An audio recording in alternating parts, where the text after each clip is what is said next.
Alright guys, we got this MerCruiser 3.0. This is the problem right here guys. We got the brand new manifold replacement. Yep, pretty heavy. Yep, this is the one right here guys. This is the one we're gonna replace. Come with this right here. Put it on. Come with the bracket. And the hose. And the fuel line. And the bolt. And the freeze plug.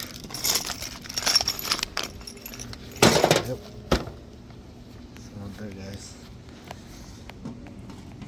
See, that's the problem right here guys. If you know, it's always replace this manifold every 5 years. If you don't replace this manifold, this is what's gonna happen to your engine. So pretty much this engine right here, every time you start your engine and then on a low idle, you take maybe 5 to 6 minutes, like 5 minutes, you start the temperature start creeping up to 180 to above and up. So if you know your engine's overheating, if you pass the mark of 165 or so, you know your engine's not cooling good. It means something wrong with the engine.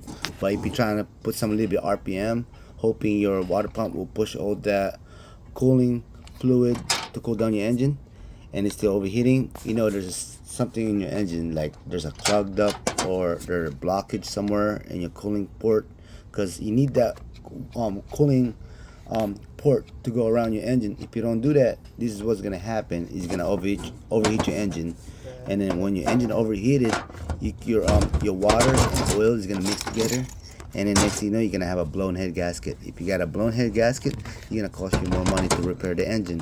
So I always suggest to replace this intake manifold every 5 years, but just depends though. If for me, I replace them every maybe 2 or maybe 3, just depends how it look like, you know.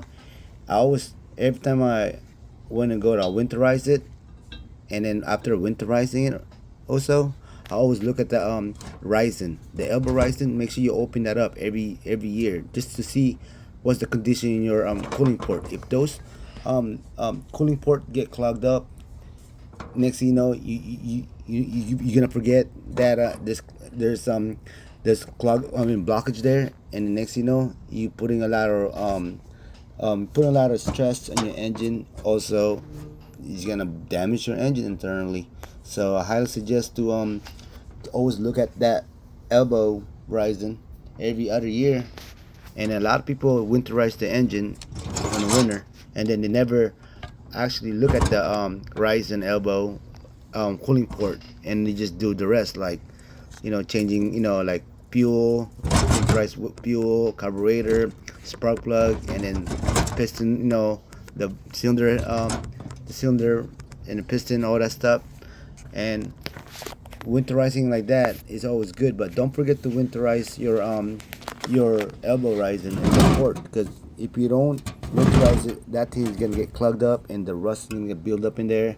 When the rust start building up in there, it's gonna be harder for you to cool down your engine. So I highly suggest to do that to your MerCruiser 3.0. Even though it's a 5.0 engine or 4.3 engine, it's always good to do that. I know it's expensive to keep changing your elbow rising gasket, but you go buy those gasket online, maybe about $3 to $4, 5. So it's not that expensive, you know what I mean. Also, it's always good to always take that rising up, so you could lube your thread inside your manifold, so make sure you don't get rusty in there, you know what I mean.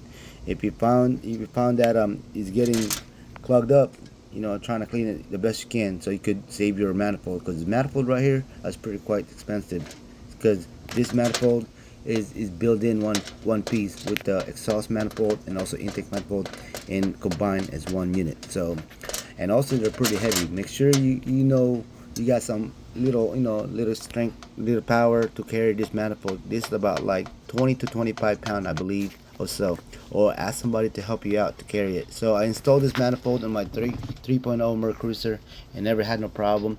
Everything's bolt in, bolt out. You know, I don't have to modify